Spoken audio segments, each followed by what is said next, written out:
Course de NASCAR sur le circuit de Elko. Une dizaine de pilotes amateurs enchaînent les tours à un rythme effréné. Coude à coude, Josh Walsh et Mel Wallin se disputent la pole position. Mais soudain, en plein virage,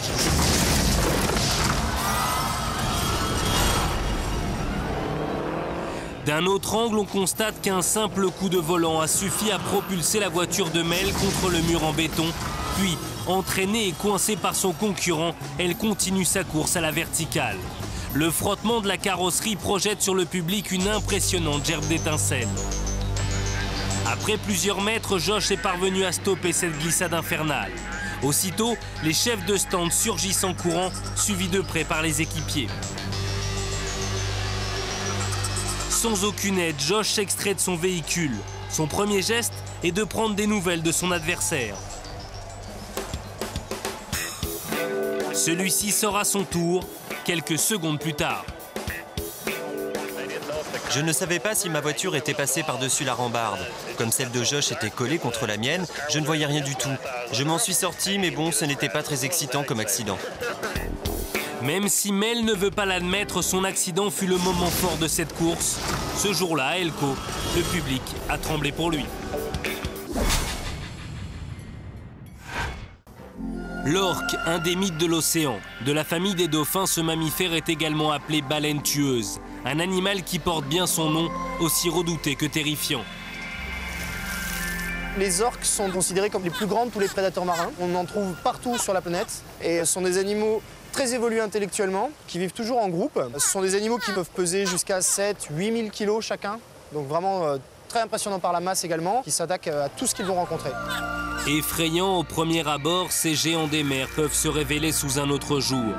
Capables de comprendre et d'être apprivoisés par l'homme au point de se donner en spectacle. Alexis Bablon et Katia Chaperon sont soigneurs au parc aquatique d'Antibes. Ils sont à la fois entraîneurs, éducateurs et complices de l'orque. De ce fait, ils connaissent parfaitement son comportement. C'est un animal intelligent, caractériel et très sensible, très réceptif. La relation est une relation de complicité et de respect entre nous et les animaux et de confiance mutuelle. On peut passer des heures à jouer, faire des gros câlins avec eux. De gros câlins, cette Américaine en rêvait certainement. Nous sommes à SeaWorld à San Diego. Ce jour-là, pour les besoins d'une séance photo, une secrétaire du parc s'improvise dresseuse et monte sur le dos de Chamu, la star des orques californiennes. Au début, tout se passe idéalement, mais le scénario va changer soudainement.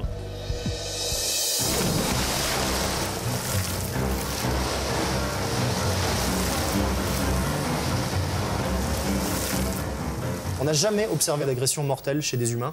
C'est pas dans leurs habitudes, c'est pas le but du jeu. C'est un animal qui est très puissant, qui voulait juste exprimer quelque chose. Mais peu importe ce que veut exprimer Chamu, notre secrétaire, elle, s'en fichait éperdument. Surtout que malgré tous les efforts et l'assistance des plongeurs du parc, l'orque ne lui laisse aucun répit et pas la moindre chance de sortir du bassin. Elle s'oppose, elle s'intercale toujours entre les parois du bassin, où il y a des personnes d'ailleurs qui lui tendent des perches pour essayer de l'aider. Donc là, l'animal la pousse un petit peu, maîtrise complètement la situation. Et on voit qu'à chaque fois qu'il y a une tentative pour essayer de récupérer cette dame, chaque fois l'animal vient très nettement la rebousculer vers le centre du bassin. Mais pourquoi l'orque a-t-il eu une telle réaction? Comment expliquer ce changement brutal de comportement? On est toujours en combinaison sur les animaux. Cette fille est en maillot. C'est une situation différente que l'animal ne connaît pas. Cette personne ne connaît pas bien l'animal et donc réciproquement. Et l'orque est un peu surprise d'avoir une inconnue sur le dos. Il suffit qu'à ce moment-là, elle ait préféré plutôt jouer avec et la tester. Un test terrorisant, alors que faire? Quelle attitude adopter? Les plongeurs semblent impuissants. De son côté, la secrétaire est totalement paniquée. C'est le premier réflexe dans une situation de grand danger comme ça, c'est de gagner le bord pour sortir. Alors que ce qu'il faudrait faire, c'est rester complètement immobile et attendre que l'animal se déplace pour que le contrôle soit repris par un autre pour laisser la personne sortir de l'eau. Il faut arriver un petit peu à calmer l'animal, à lui faire comprendre que c'est peut-être plus intéressant pour lui de nous laisser récupérer tranquillement cette dame et puis qu'elle gagnera quelque chose d'autre en échange si elle veut bien nous laisser récupérer son jouet. Objectif donc, diversion. Après plusieurs minutes d'intenses efforts, le personnel de sécurité va enfin réussir à la sortir du bassin. Enfin presque. On voit bien les dents et la taille de la gueule de l'animal. Elle pourrait avoir sectionné la jambe si elle voulait sans forcer. Prisonnière désormais de la mâchoire de l'animal, cette jambe est à la merci de 48 dents aussi grandes et larges que nos pouces. Hurlements, suppliques, la jeune américaine est à bout. Il faudra toute la persuasion des soigneurs pour que Chamu libère définitivement sa proie. Une proie qui n'était en réalité qu'un jouet. Dans toutes les situations, et là on a peut-être le cas le plus extrême, dans tous ces cas, même celui-là, il n'y a pas de punition, ça n'existe pas. C'est-à-dire qu'on veut faire comprendre à l'animal qu'au contraire, le fait d'avoir laissé cette personne sortir de l'eau, ça c'est bien. C'est un premier pas vers, à nouveau, nos règles du jeu qui nous respectent, nous, petits soigneurs de quelques kilos par rapport à l'animal. Un dernier effort pour enjamber le parapet et se mettre à l'abri. Les nerfs lâchent, l'américaine s'effondre, elle revient de très loin. Là, le risque pour la fille, c'est de mourir noyée, parce que ce qu'elle fait en surface, elle pouvait très bien le faire sous l'eau. Et dans ce cas-là, elle n'a pas assez de souffle. Elle peut aussi se faire casser la jambe. Au moment de sortir, elle peut se taper la tête contre le bord. Là, il pouvait tout lui arriver, quoi. Elle s'en est quand même très très bien tirée, cette fille. Chamu voulait jouer, cette femme en a fait les frais. Même si en aucun cas l'animal ne lui voulait de mal, cette secrétaire s'en sortira avec une énorme frayeur. Une chose est sûre, ne comptez plus sur elle pour une pose photo juchée sur un orque.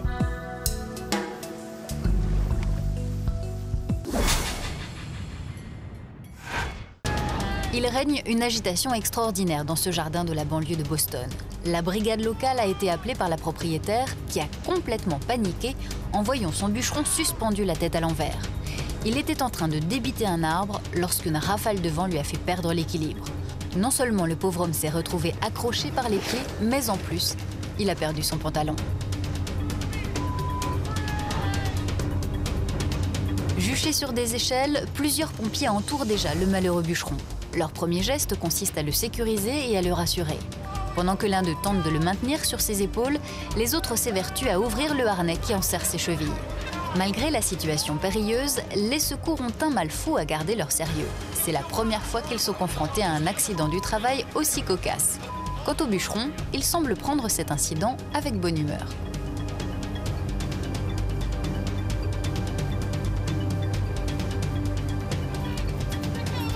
Au bout de longues minutes, son calvaire touche à sa fin. Très lentement, il est descendu de son perchoir. Tétanisé par le froid, mais soulagé, le bûcheron n'oublie pas de remercier ses sauveteurs. Nous sommes au Texas, un des États les plus fréquemment touchés par les tornades. La radio locale vient de diffuser sur ses ondes un message d'alerte aux habitants de Pampa. Un seul mot d'ordre, tous aux abris. Dans son véhicule de patrouille, le shérif Randy a une caméra fixée sur son tableau de bord. Celle-ci enregistre ce terrifiant phénomène. À l'autre bout de la ville, Chuck Doswell, un météorologue de renom, suit lui aussi la trajectoire du cône. Chasser les tornades, c'est son métier. Dès qu'elles frappent, il s'adonne à un dangereux rituel. Il s'approche au plus près et filme afin de pouvoir analyser ses données. Là, Chuck peut se réjouir, sa position est parfaite. Juste en face de lui, l'impressionnante masse de vent dévaste, détruit tout sur son passage. De plus, elle se déplace à une vitesse vertigineuse. Sa force et sa puissance sont telles que même des voitures s'envolent.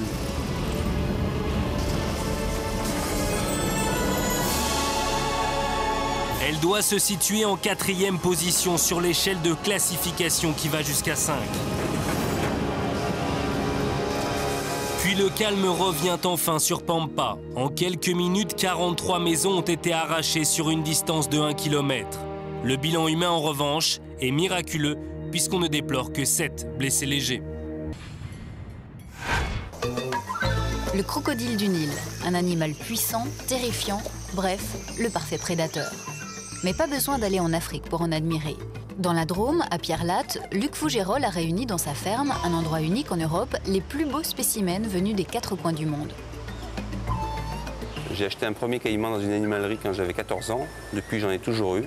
Et depuis, il en a 350. Vieux de 200 millions d'années, le crocodile est le seul reptile qui a survécu aux dinosaures. Cet animal peut vivre une centaine d'années et atteindre des tailles gigantesques. Les crocodiliens sont des reptiles qui n'arrêtent jamais de grandir. Donc ceux-ci, aujourd'hui, font entre 2,50 m et 4 mètres.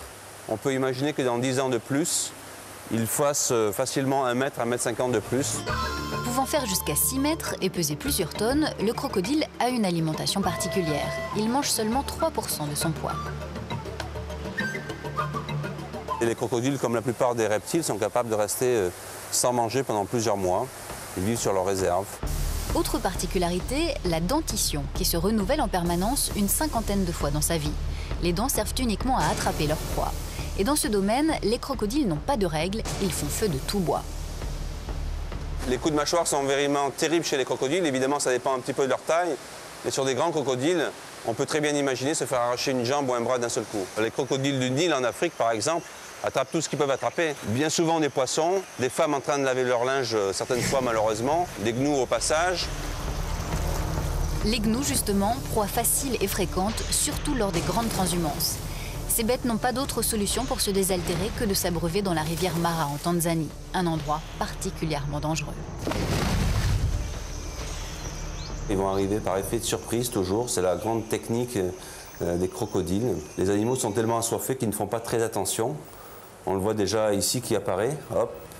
La technique de chasse est systématiquement la même, réglée comme une mécanique parfaite. Ramper, glisser, nager à la surface pour surgir, bondir d'un coup. Car voilà, ces bêtes-là sont d'une extrême vélocité. Contrairement à l'impression qu'ils donnent, les crocodiles sont des animaux qui sont très rapides sur des afflux nerveux, des moments très courts, et même au sol sur quelques dizaines de mètres, ils sont beaucoup plus rapides que nous s'ils veulent. Autant dire que les gnous n'ont que peu de chances de s'en sortir. Même si le crocodile rate quelquefois sa proie, il finit toujours par en attraper une.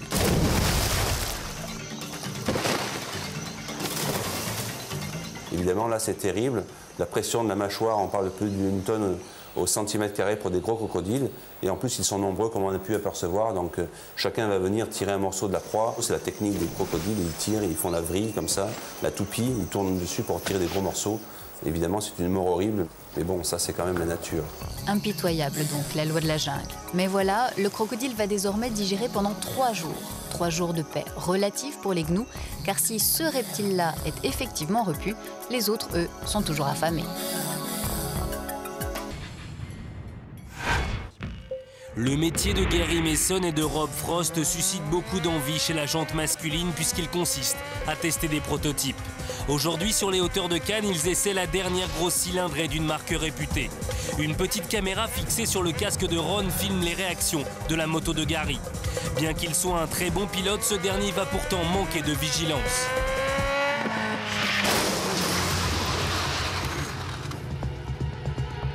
Au ralenti, on constate que Gary a vu le muret en béton au dernier moment. Il l'a percuté, mais heureusement, il est tombé sur la route et non pas dans le ravin.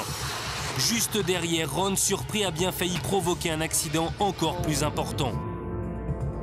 Malgré sa chute, Gary se relève péniblement. Visiblement, il lui faut un peu de repos avant de reprendre la route.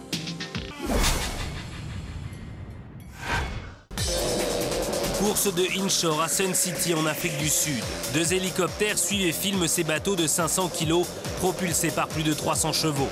Seuls aux commandes de leur bolide, les concurrents se disputent avec acharnement la pole position. Parmi eux, Pat Lees. Dans le championnat, ce pilote a une réputation sulfureuse. On le dit prêt à tout pour gagner. Démonstration. Il voulait passer la bouée en premier et tant pis pour celui qui était juste devant lui. J'adore la compétition. Je fais tout pour gagner des points. Mais parfois, je repousse trop loin les limites et ça joue contre moi. Quelques semaines plus tard, Pat Lees est au départ d'une nouvelle étape. Il se positionne à l'extérieur, met les gaz, mais l'un de ses adversaires a bien l'intention de lui voler la vedette. Il le suit de près, de trop près. Dans le virage, le bateau déstabilisé a fait un tonneau sur celui de Pat. Depuis le début, il était collé à moi. Impossible de lui faire lâcher le morceau. Puis, je ne sais vraiment pas ce qui a bien pu se passer, mais toujours est-il que j'ai vu tout à coup son cockpit juste au-dessus de ma tête. Il est retombé de l'autre côté et on a continué la course comme si de rien n'était. Mais même en ayant provoqué une collision et vécu un incroyable collet serré, Pat Lees a accumulé durant cette saison suffisamment de points pour être champion. Le paradis des freeriders, la Mecque des surfeurs, Snow Summit en Californie. En compétition, une trentaine de snowboarders qui rivalisent d'audace dans cette épreuve de Big Air. Le Big Air, c'est une des deux disciplines du freestyle avec le halfpipe. C'est une bosse de neige avec un tremplin, ce qu'on appelle un kick, avec un plat à passer et une belle pente de réception. Et parole d'allumé, le Big Air, ça décoiffe. C'est un gros jump, bon, ça fait bien plaisir dessus. C'est trop impressionnant parce que c'est trop des bonnes sensations. C'est vraiment génial, ouais. On est tous un petit peu dingues, on aime quand même l'adrénaline, mais après on fait quand même attention. Il faut avoir, je pense déjà, non seulement du niveau, mais il faut avoir le power. Il faut avoir envie. Ils ont leur code, leur rite, leur look, leur jargon. La tribu des riders a surtout son domaine réservé. Pour le Big Air, c'est dans un snowpark que ça se passe. Et le snowpark permet d'être à la fois un endroit de loisir pour les touristes qui veulent s'entraîner à sauter, mais aussi une structure d'entraînement adaptée aux plus forts. Et au deuxième meilleur snowpark d'Europe, les plus forts justement, rois de la glisse et du spectacle, se régalent. Normal, vu l'entretien des bosses. Pour fabriquer des bosses comme ça, il faut quand même savoir qu'il faut des heures et des heures de machine, beaucoup de neige, et que ces bosses sont entretenues tous les jours. Il faut fraiser les réceptions pour éviter d'avoir quelque chose de très dur pour la colonne vertébrale, tous les chocs au niveau du dos et de la tête. Et puis il faut refaire les kicks à la pelle pour avoir la courbe parfaite. La recherche de la perfection, une constante chez les freeriders. Problème, certains vont beaucoup trop loin, comme ici aux États-Unis.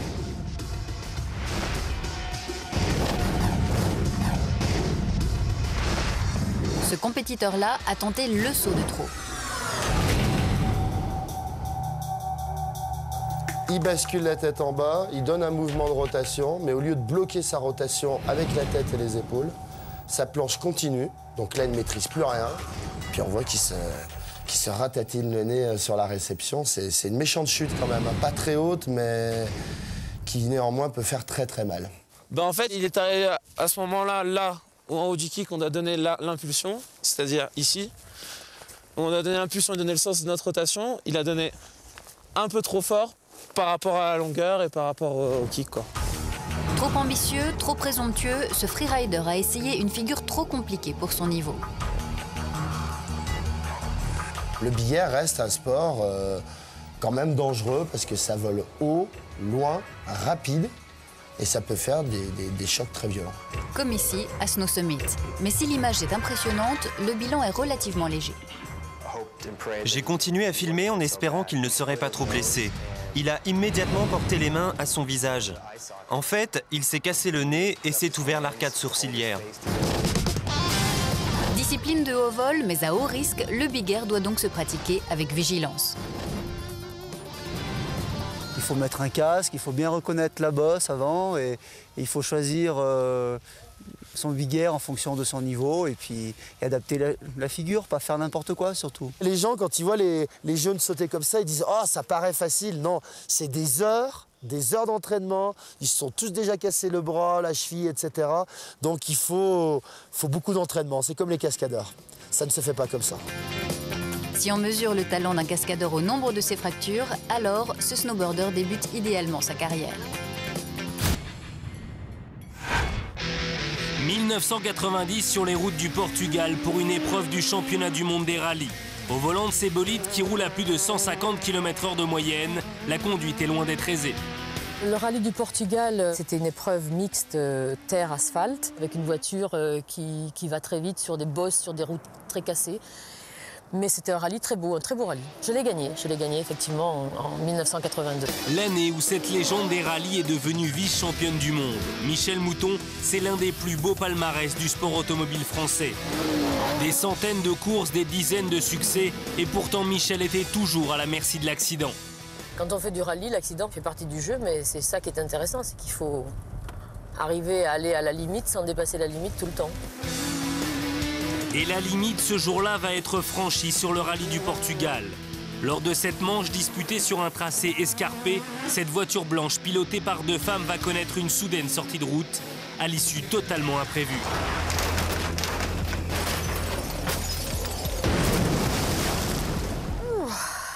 Ah bah dis donc, ça c'est quelque chose que j'aurais pas du tout aimé.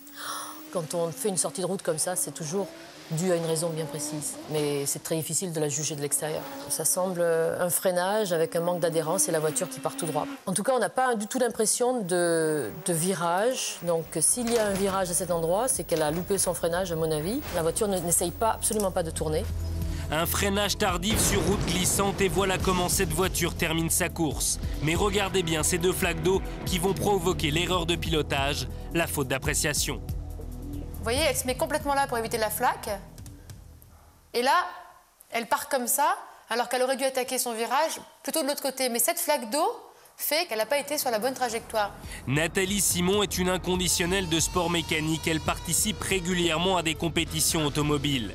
Aussi, elle mesure aisément la chance qu'a été celle de Louise Alker et Tina Turner. Pour elle, c'était miraculeux de tomber dans de l'eau, parce qu'elles auraient pu se faire plus mal. Ensuite, il est miraculeux d'en ressortir. Car il est vrai qu'après 20 mètres de chute, terminer dans l'eau peut sembler un moindre mal. Encore faut-il s'extraire rapidement du véhicule qui s'enfonce irrésistiblement. Quand on est dans l'eau, il faut vraiment être très rapide et analyser très vite la situation pour pouvoir réagir très vite. C'est pas évident d'être harnaché, d'être la tête en bas et de savoir ce qu'il faut faire, parce que dans l'eau, la voiture s'enfonce très vite. Et donc, il faut savoir où est le sommet pour pouvoir remonter. Et c'est pas évident du tout, hein, l'eau. C'est vraiment très dangereux pour moi. Enfin, en tant que pilote de rallye, c'est ce qui me fait le plus peur. Les secondes sont longues, interminables. Louise et Tina n'ont toujours pas refait surface. Et elles le savent, pour fuir leur voiture, il n'y a guère qu'une solution. Il suffit d'ouvrir les vitres, d'attendre. En général, on attend que l'eau se remplisse et on ouvre les vitres pour pouvoir sortir de la voiture. Mais je ne sais pas du tout quel genre de vitres elles avaient, si elles ont pu faire ça, parce que certaines voitures de course n'ont pas des vitres avec une poignée ou électriques. Ce sont des plexiglas et c'est pas du tout facile. Alors soit il faut casser, soit il faut forcer le pare-brise. Finalement, après l'angoisse et l'attente, c'est le soulagement. Les deux femmes réapparaissent. Un court instant sur la berge pour récupérer et reprendre ses esprits. Un dernier effort pour remonter vers la route. Et voilà, nos deux pilotes secourus. L'heure est désormais au bilan médical et à l'interview. Louise, excusez-moi, c'est pour la télévision portugaise. Vous avez eu une casse mécanique? Non, c'est juste que c'était très glissant dans ce virage. J'ai essayé de tourner, mais rien ne s'est produit. Et hop, on est parti. Ce que je peux vous dire, c'est qu'au fond, ça n'a peut-être duré que quelques minutes, mais que pour nous, c'était très long. Louise et Tina sont étonnamment sereines. À peine sous le choc, elles ne souffrent que de très légères contusions. Après avoir été héliportées jusqu'à l'hôpital pour un bref contrôle, nos deux pilotes ont repris le volant et la compétition. Bravo pour le sang-froid, parce qu'il fallait sortir de là.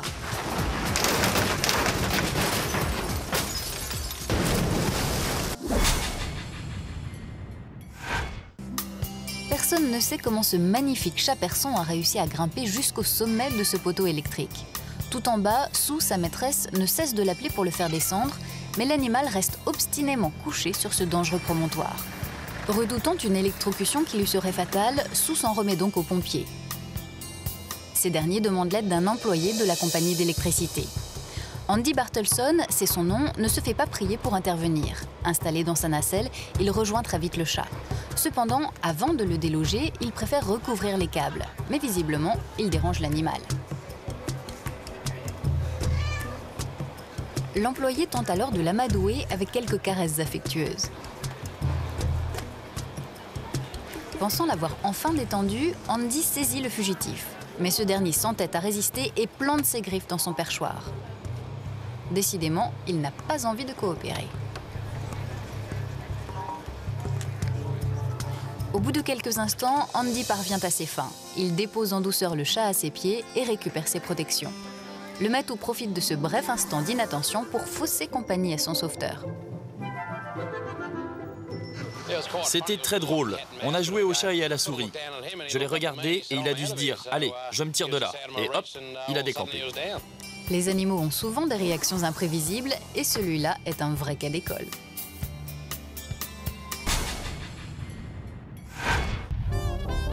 Ce vieux silo à grains est devenu l'obsession de la famille Muldaur. Il y a bien longtemps qu'elle ne l'utilise plus et qu'elle souhaite s'en débarrasser. Car voilà, cet édifice qui trône au milieu de la ferme lui gâche vraiment le paysage. Armé d'une massue, Bernie, le fils aîné, est bien décidé à régler définitivement le problème. il assène plusieurs coups sur la base du réservoir en espérant que celui-ci s'effondre sur le côté.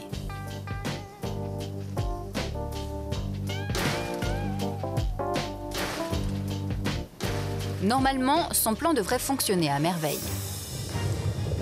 La partie inférieure cède comme prévu, mais le reste ne suit pas. Le silo commence juste à flancher légèrement. Au volant de sa pelleteuse, Virgile, lui, pense avoir la solution radicale. Il a vu juste, enfin presque. Car il était loin de s'imaginer que tout allait lui tomber dessus. Fort heureusement, Virgile a été protégé par l'habitacle de son engin. Il n'a donc absolument rien. Et c'est avec le sourire aux lèvres et une certaine fierté qu'il s'éloigne des ruines de ce maudit silo à grains. Le rallye de Canberra en Australie est une épreuve très difficile. Le niveau de la compétition est élevé car les concurrents doivent maîtriser aussi bien la conduite sur terre que sur l'asphalte. Pour vivre la course et obtenir les meilleurs clichés, les photographes prennent de gros risques en se positionnant tout au bord de la route. Seulement voilà, les pilotes les voient au dernier moment et parfois, il y a des accidents. Le caméraman américain Mike Bennett en a fait la douloureuse expérience. L'œil rivé sur son objectif, il a bien vu la voiture foncer sur lui. Il a réagi, mais avec une seconde de retard. Cela fait 15 ans que je fais ce métier, mais avec cet accident, j'ai appris qu'aucune photo ne méritait ça. Brian Milton, une légende vivante, le plus grand pilote de deltaplane au monde. La vie de cet Anglais de 59 ans a tout du livre des records. Son palmarès compte les plus belles traversées, tour du monde, vol au-dessus de l'Asie, périple à New York ou encore Londres-Sydney en 59 jours. Brian est pratiquement né dans les étoiles. Je voulais voler depuis l'âge de 4 ans. Mon père était dans la Royal Air Force. Je me souviens que je m'asseyais dans le cockpit des avions de chasse. Quand j'étais gamin, je me disais que c'était vraiment ça que je voulais faire. Brian ne sera jamais pilote de chasse, mais il découvre très jeune les délices du deltaplane. Il en est même l'un des pionniers. Nous sommes au début des années 70. Quand vous décidez de devenir aventurier, il faut accepter le principe de vous retrouver dans de drôles de situations. C'est votre caractère qui vous fait rester en vie et vous fait continuer de voler. Le risque fait partie de l'attrait. Si vous savez avant de partir que tout va bien se passer, cela n'est pas aussi excitant. Et pour aller encore plus loin, Brian décide un beau jour d'équiper son aile d'un moteur. L'ULM est né. Pourquoi je fais des records? Tout simplement parce que ce qui m'excite avant toute chose, c'est d'être le premier. Et Brian, le 13 novembre 1978, aux commandes de son ULM, était prêt à tenter un nouveau record. Je voulais être le premier homme à faire voler un ULM de Londres à Paris. Il y avait quelque chose de romantique dans le fait de traverser la Manche dans un engin aussi petit et fragile. Le départ est donné. Brian s'envole du côté de Wiltshire au sud de l'Angleterre. C'était l'un des premiers vols. On expérimentait l'endroit où placer le moteur. Sur ce vol, on l'a mis au-dessus de ma tête. Depuis, grâce à moi, on le sait, le moteur doit toujours être placé à l'arrière. Une disposition moteur qui va entraîner Brian dans une infernale tourmente. Il est 15h15 dans le ciel britannique lorsque tout à coup...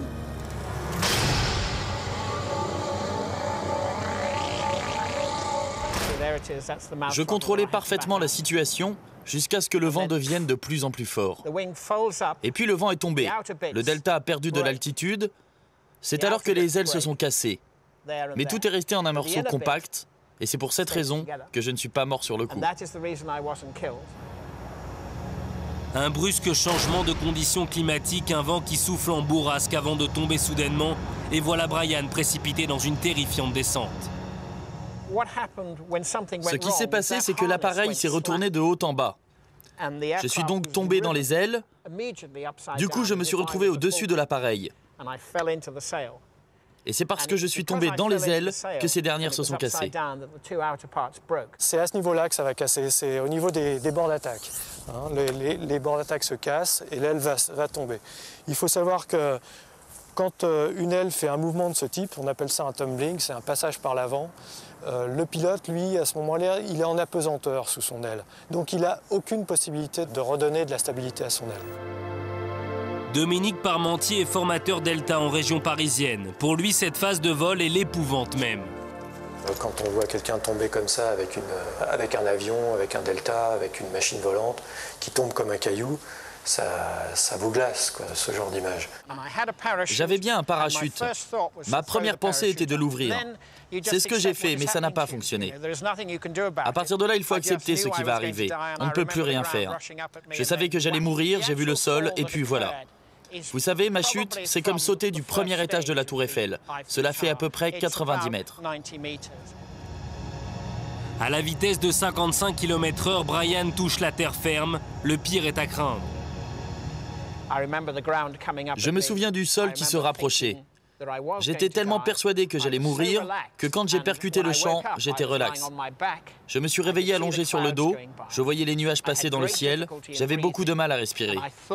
Je croyais que j'étais en train de partir, de m'éteindre. Après 3 ou 4 minutes, je me suis dit, c'est pas possible, je veux rester en vie. La vie était donc la plus forte. Brian s'en sortira avec de multiples contusions, fractures et points de suture. Après un long séjour à l'hôpital, Brian reprendra la direction de l'air à peine 14 semaines plus tard. Un exploit, un de plus.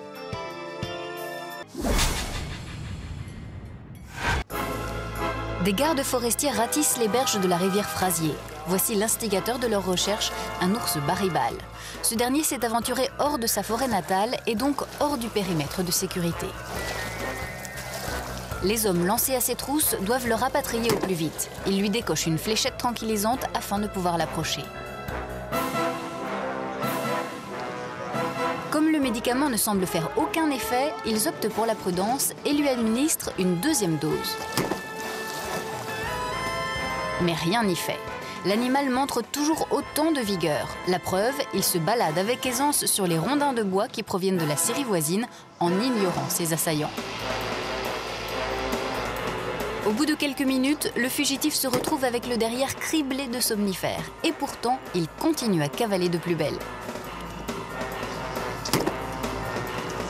Puis il se jette de nouveau à l'eau. Comme il risque la noyade, les gardes préfèrent le suivre et lui passer une corde autour du cou. Ainsi, dès que les premiers signes de faiblesse apparaîtront, il leur sera plus facile de lui porter secours. Ils en profitent également pour l'étudier. Enfin, le dénouement tant attendu se produit. C'est un vieil ours, on le voit à ses dents. J'ignore comment il a pu arriver jusqu'ici, cela restera un mystère. En tout cas, c'est assez rare de voir des ours dans cette zone. Sans attendre son réveil, les gardes ont raccompagné l'ours noir à la lisière de la forêt.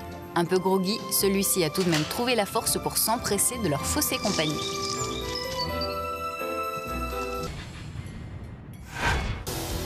Aujourd'hui, tous les effectifs de la Foster Miller Company dans le Massachusetts sont réunis pour tester les dernières inventions de l'entreprise.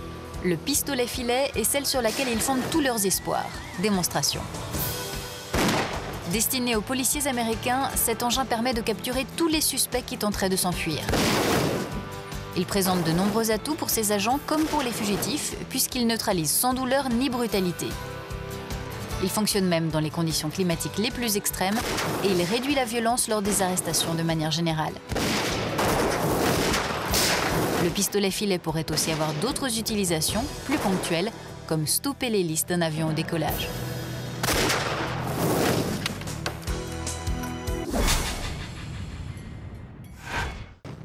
Nous sommes aux États-Unis, à Atlanta, sur le circuit à plein régime des Indy Lights. Indy Lights, c'est une catégorie qui se déroule aux États-Unis. C'est l'équivalent en fait de la Formule 3000 en Europe. On peut atteindre des vitesses de pointe à 400 km/h avec une Indy Light et des vitesses de pointe au maxi avec une F1 de l'ordre de 370 km/h. Pilote essayeur de Formule 1, Jonathan Cochet est l'un des grands espoirs du volant tricolore. Le jeune Normand connaît bien cette discipline américaine et sait qu'aux commandes de ces bombes, les conducteurs sont déterminés, mais très novices. C'est des pilotes, disons, débutants qui demandent la confirmation, qui veulent monter dans la catégorie supérieure qui est le kart. C'est des pilotes qui sont extrêmement fougueux, ils ont beaucoup de choses quand même encore à prouver. Et cette impétuosité est servie par la puissance de leur voiture. Oui, mais voilà, dans le peloton, l'espace est restreint et les places sont chères. Les voitures se suivent à 10 cm l'une à côté de l'autre. En fait, il y a des systèmes de liaison radio qui leur permettent de communiquer avec leur stand pour savoir s'il y a des voitures à droite ou à gauche, parce qu'ils n'ont pas trop le temps de regarder dans les rétros. Ils s'occupent énormément de ce qui se passe devant. Quelques centimètres à peine entre les voitures, autant dire pas grand-chose. Une distance insignifiante, une vitesse extrême et à la moindre imprudence...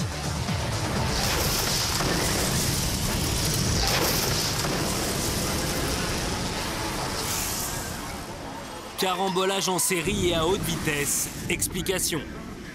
Il y a eu un premier pilote en fait qui était derrière une autre voiture à l'aspiration. Il avait la possibilité de déboîter à droite ou à gauche. Il a choisi la mauvaise solution, c'est-à-dire de déboîter à gauche. Mais à ce moment-là, il y avait une voiture qui est vraiment très près de lui. Donc la voiture qui était à côté a essayé de l'éviter.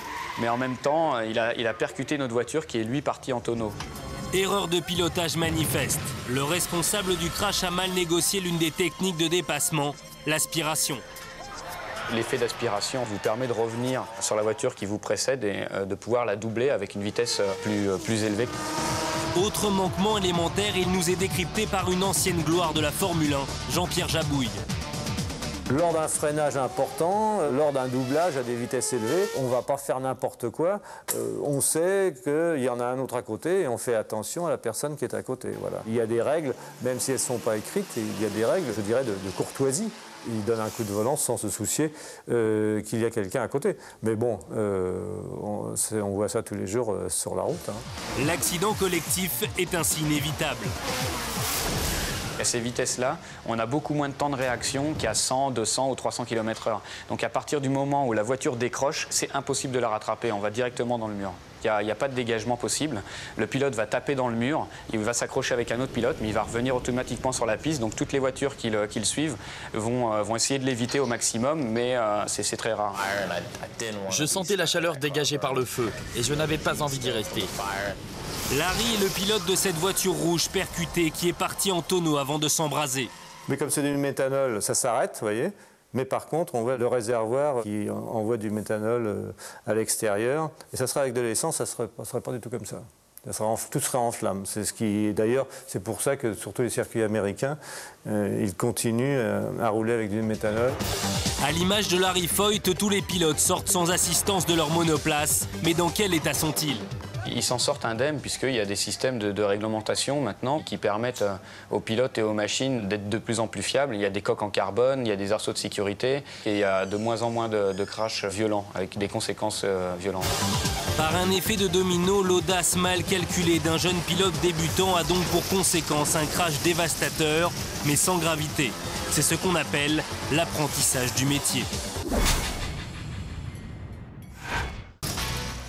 Star planétaire, le groupe Deep Purple attire les foules. Au Chili, le stade San Laura est bondé. Ils sont des dizaines de milliers à assister à ce concert.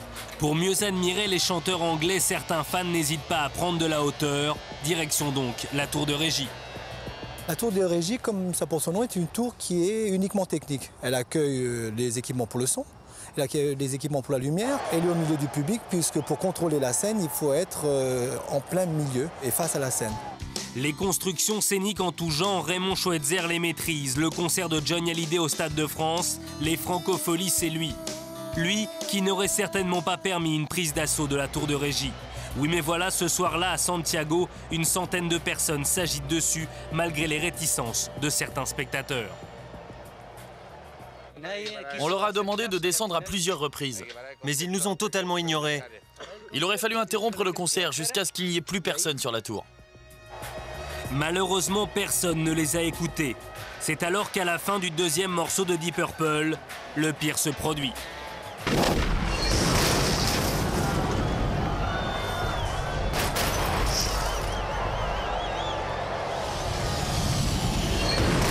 C'est le cauchemar de tout producteur. C'est vraiment le truc où on prie tous que ça ne nous arrive pas, quoi. Je crois que c'est ce qui peut t'arriver le pire quand tu es producteur de spectacle.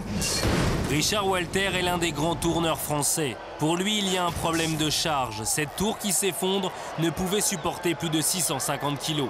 Quand tu prends le poids moyen d'un individu à 70 kg fois 20 ou 30 personnes, ça te fait 1400 kg de poids sur le devant. Et là, à mon avis, les pieds s'enfoncent dans le sol. Et le poids des projecteurs fait le reste. Et à ce moment-là, c'est tombé. En aucun cas, une tour comme ça ne peut recevoir autant de personnes agrippées. C'est déjà très très dangereux et on voit le résultat. Et dans toutes les tournées que Richard Walter organise, la tour de régie reste un endroit inaccessible. À chaque fois qu'il y a une construction, on délimite toujours un périmètre de sécurité qui est calculé de telle manière que si ça devait s'effondrer, il n'y ait personne entre l'objet et le public. Or là, visiblement, les gens avaient envahi complètement le périmètre de sécurité, voire même grimpé sur les échafaudages. Mais comment justement le public a-t-il pu accéder à cette tour protégée par des barrières et donc forcément interdite ? Une chose qui est très étonnante, c'est qu'on ne voit pas de personnel de sécurité ou de contrôle tout autour de la tour. Il n'y avait personne pour interdire l'accès à la tour, absolument personne. Pas de personnel de sécurité pour retenir la foule, mais la raison de ce drame est également dans la construction même de cet édifice. C'est une tour où il manque quand même des éléments techniques qui permettent que ce soit plus solide. Il y a une série de diagonales qu'on ne voit pas, on voit juste une diagonale ici, alors que cette tour-là, pour la rigidité, est obligée d'avoir des diagonales sur toutes les faces. Une tour mal construite, un manque de sécurité flagrant, mais le drame a cependant été évité. S'il n'y avait pas ces barrières et que ça tombait vraiment avec tout le poids sur des gens, je pense qu'on pouvait avoir sérieusement quelques morts. Fort heureusement, aucun décès n'est à déplorer. Les secours immédiatement sur place évacuent les blessés. Le bilan est léger. Les blessures sont principalement des fractures, diverses contusions, beaucoup de fractures du tibia et des côtes fêlées. Je me retrouve avec quelque chose comme 10 points de suture à la tête et mon copain à côté a eu une vingtaine de points à la main et au poignet. Au final, 35 blessés légers. Dans ces conditions, après interruption, le spectacle doit reprendre. L'organisateur local ne peut pas, de toute façon, prendre une autre décision. C'est une décision que nous avons prise ensemble avec les gendarmes, le groupe et notre société organisatrice. Parce que le vrai danger aurait été de suspendre le concert. Nous entendions le public crier « Si les Deep Purple ne viennent pas, nous ne répondons plus de rien ». La première chose qui te fait prendre cette décision, c'est est-ce que arrêter le spectacle peut provoquer plus de dégâts et plus d'insécurité que de le poursuivre. Cette question d'annulation se pose rarement en Europe et surtout en France, et pour cause. Furiani a été le déclic pour avoir plus de sévérité dans les contrôles. Avant qu'on parte en tournée, tout le matériel qu'on emmène, on est obligé de faire un plan, d'expliquer techniquement comment on le monte et d'avoir une homologation officielle de la sécurité pour savoir si les normes de sécurité ont été respectées et si ce matériel est apte à être monté tel qu'il est monté. Apparemment, pas les mêmes normes de sécurité en Amérique du Sud et plus précisément au Chili. Ce qui devait être un spectacle grandiose de Deep Purple s'est malheureusement transformé en cauchemar. Encore une fois, quand la sécurité pêche, c'est le public qui en pâtit.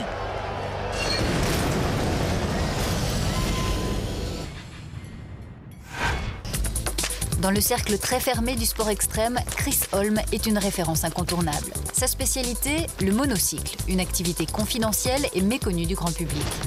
On pense à tort que seuls les artistes de cirque excellent dans cette discipline.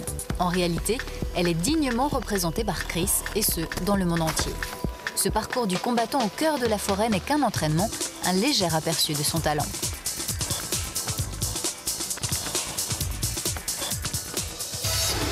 Voilà où il sévit, sur les nombreux sommets d'Amérique du Nord. À 900 mètres d'altitude, cet équilibriste dévale les pentes les plus abruptes avec une aisance déconcertante. Aucun ravin, aucune crevasse ne lui fait peur. Bien au contraire, il adore rouler ainsi sur le relief des massifs les plus imposants. Quand on voit ces images, on comprend pourquoi Chris Holm accumule les titres de champion et les records. De dragster à Gainesville en Floride. Alors que le run touche à sa fin, le pilote Allen Johnson ne semble plus pouvoir maîtriser la vitesse de son véhicule. Celui-ci part dans une série de tonneaux spectaculaires.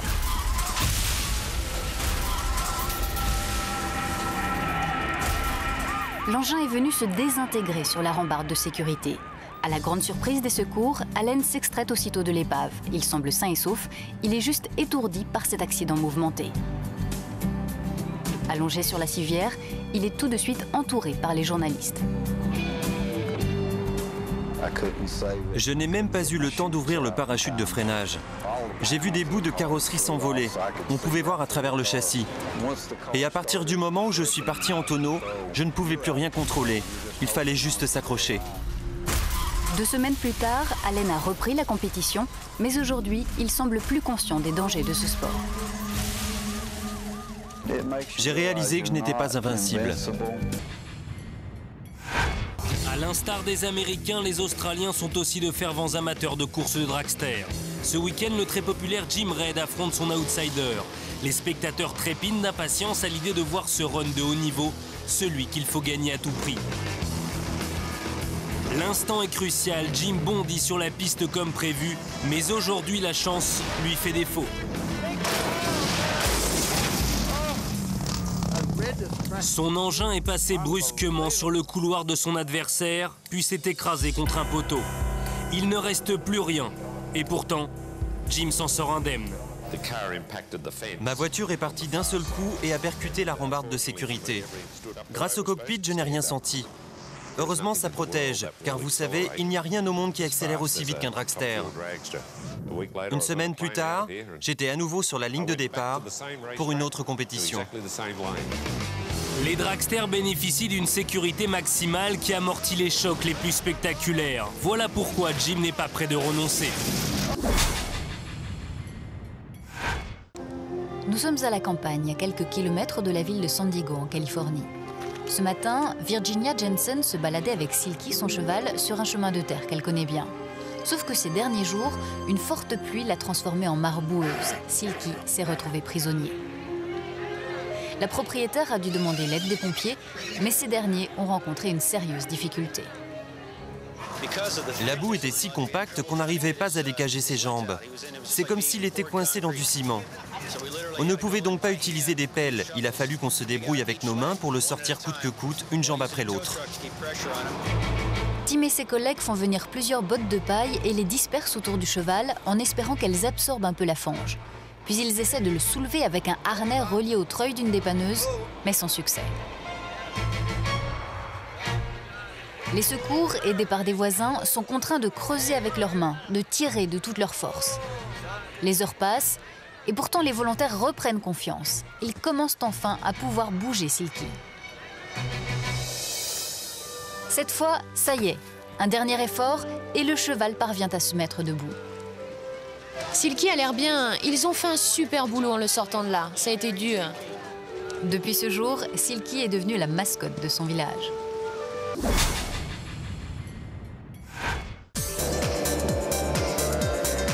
Pilotés par de véritables artistes du volant, les offshore sont des monstres de puissance, construits avec les matériaux les plus sophistiqués. Ce sont des bateaux qui font jusqu'à 15 mètres de long, qui sont propulsés par 2 moteurs. Les vitesses atteintes sont des vitesses qui vont, pour les plus rapides, jusqu'à 270 km/h. Les poids sont de l'ordre de 5 tonnes. Philippe Benhamou fait partie avec Jean-Michel Bizouti de l'élite du offshore, seul équipage français à courir en classe 1, la catégorie reine, et donc à disputer de ce fait les dimanches du championnat du monde. 980 chevaux le propulsent à 200 km/h de moyenne. On n'a pas de frein. Donc quand nous sommes lancés à plus de 200 km/h, c'est la mer qui nous freine. C'est donc à fond tout le temps, mais gare aux secousses. On est en permanence en train de taper. On prend 1 à 2 chocs toutes les secondes, pendant 1h30. Et pendant la durée de la compétition, les pilotes défient constamment cet élément naturel, insaisissable et instable, la mer. On se rend bien compte de la taille des vagues. Ça casse énormément, ça casse les bateaux, ça casse les hommes. Ces casses, des images spectaculaires d'une rare violence. Le offshore, un sport à risque que les pilotes acceptent. Décryptage d'un premier incident de parcours. Le bateau part en l'air, l'arrière rebondit sur la crête de la vague et il est propulsé vers l'avant, donc il part sous l'eau. Mais dans certains cas, il arrive que ces bolides prennent feu. C'est ce qu'a connu l'équipage des Émirats Arabes Unis sur Victory Team. Nous sommes à Arendal, en Norvège. Pas d'image du choc, mais les flammes sont inquiétantes. Le bateau risque d'exploser à tout moment. La cause des nombreux chocs sur l'eau, les réservoirs se sont fêlés, ont laissé s'échapper de l'essence et le bateau a commencé à prendre feu. Donc ils ont eu le temps de sortir du cockpit, d'aller à l'avant du bateau, de faire signe aux hélicoptères et aux bateaux de sécurité. Et là, il tarde un petit peu pour se jeter à l'eau. On sait maintenant, il en parle avec le sourire, c'est qu'il a attendu le dernier moment pour sauter à l'eau parce qu'à Arendal, en Norvège, au mois d'août, même s'il fait beau, l'eau est à 14-15 degrés. Donc il a attendu le dernier moment pour sauter à l'eau. Dernier exemple, ici pas de flamme, la course a lieu à Saint-Tropez. L'image est tout aussi exceptionnelle. Juste après la ligne d'arrivée, le bateau bleu coupe la trajectoire du bateau rouge. Il se touche à peine et on voit que le bateau, à cette vitesse-là, part complètement en l'air. Donc ça aurait pu être effectivement assez dangereux parce que quand ils se sont touchés, quand le bateau est arrivé comme ça, il est monté légèrement dessus. Donc il y a eu le moteur droit qui lui est passé légèrement au niveau de son cockpit. Le cockpit, la défense absolue, une protection récente qui protège les pilotes d'un grand nombre de risques liés à cette discipline. Le cockpit, c'est un élément à part, on va dire. Tout autour du bateau peut se détruire, mais la cellule doit être indestructible. Maintenant, les cockpits sont complètement fermés et nous avons une réserve d'air en cas de retournement. Tout est donc prévu en offshore pour éviter le pire. C'est un petit peu comme en Formule 1 automobile. Les bateaux doivent répondre absolument à des normes quand ils sont construits et les bateaux sont testés. Il y a des crash tests et pour qu'un bateau prenne le départ d'une course, il faut qu'il réponde à ces normes de sécurité. Malgré la vitesse, malgré le poids, malgré la taille des bateaux, les accidents qui ont eu lieu cette année, il y en a eu 3 ou 4, les pilotes n'ont absolument rien eu. Un miracle à la vue de ces scènes sensationnelles qui auraient pu, il y a encore quelques années de cela, se terminer en tragédie.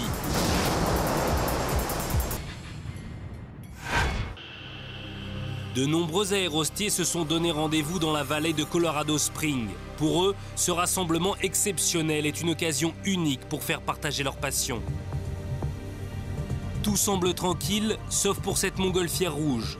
Son propriétaire vient de lancer un message d'alerte. Apparemment, il veut tenter un atterrissage de fortune. Mais en percutant le sol, la nacelle en osier se renverse. Aussitôt, une passagère et le pilote sont éjectés.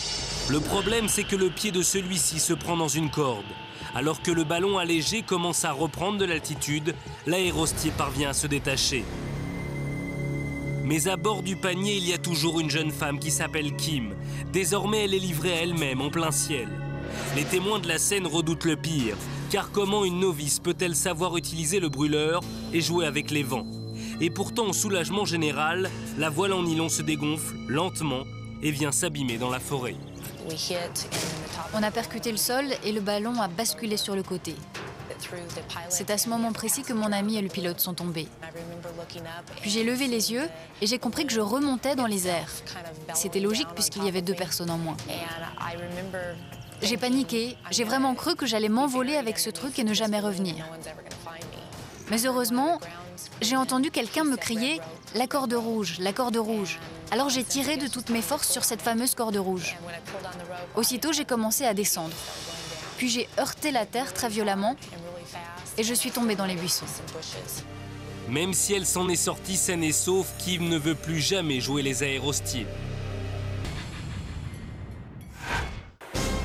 Ce bateau de pêche, appelé le Gambler, est en perdition au large des côtes du Massachusetts. Un gros rondin de bois qui dérivait a percuté la coque et l'a malheureusement percée. Résultat, l'eau a commencé à s'infiltrer dans la salle des machines. Le capitaine a tout de suite lancé un SOS. Un hélicoptère suivi d'un bateau ont été dépêchés sur les lieux pour secourir les 3 hommes d'équipage. Mais seul l'un d'entre eux accepte de quitter le chalutier. Les 2 autres ont encore l'espoir de sauver le Gambler.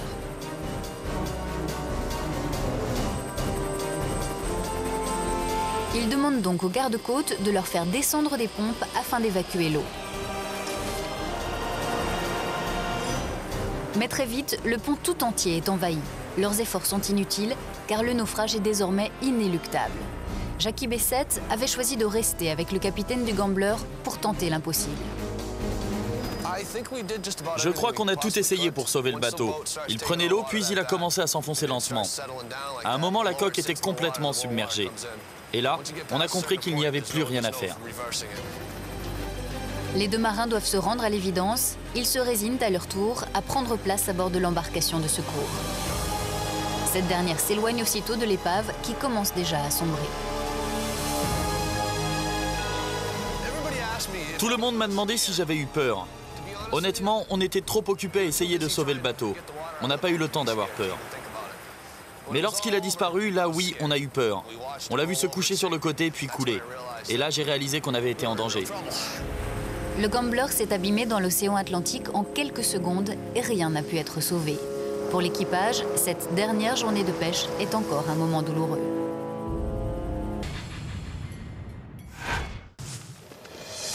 Beau, élégant, majestueux, ce sont les premiers mots pour définir le cerf, roi de la forêt, un animal sauvage. À l'espace Rambouillet, près de Paris, environ 70 cerfs et biches vivent en totale liberté. Jean-Paul Widmer, l'un des fondateurs de ce domaine, connaît bien ce mammifère de la famille des cervidés. C'est un herbivore, donc c'est normalement un animal qui est tout à fait paisible, tout à fait tranquille, qui ne fait de mal à personne. Ce n'est pas un chasseur, bien sûr. Et pourtant, il a tous les attributs nécessaires, ses bois. Souvent considérés comme une couronne royale, ils sont en fait de véritables armes. Ces bois sont extrêmement durs, extrêmement solides. Vous avez les corps, ça s'appelle des corps, c'est très très pointu, ça pénètre très facilement. Et quand vous prenez ça dans le corps, c'est 3 coups de poignard que vous prenez en même temps.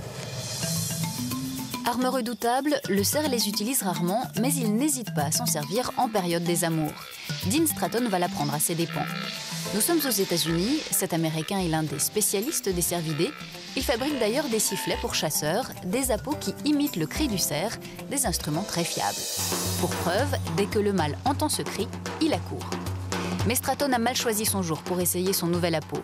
Les cerfs sont en rut, les biches en chaleur. La sanction, la voilà.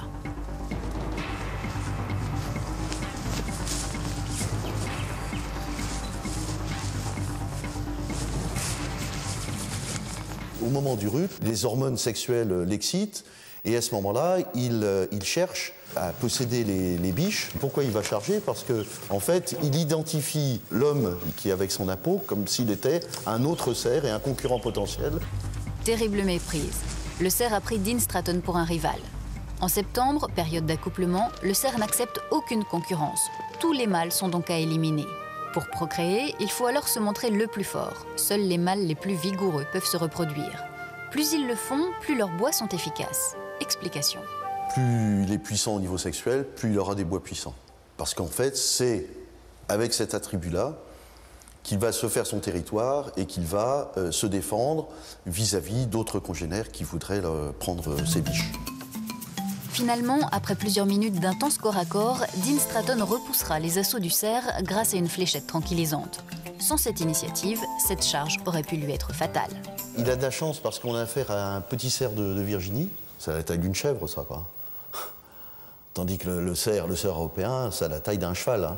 Alors un cheval avec des bois du style de ceux qu'on a là derrière moi, c'est quand même très impressionnant. En tout cas, il ne faut surtout pas, en France, à la période du brame, il ne faut surtout pas se promener avec des appos comme ça en forêt. Ça serait super dangereux. Le bilan est léger, quelques frayeurs et pas beaucoup plus d'égratignures, mais une chose est sûre, Dean Stratton ne se risquera plus à imiter le cri du cerf en période de rut.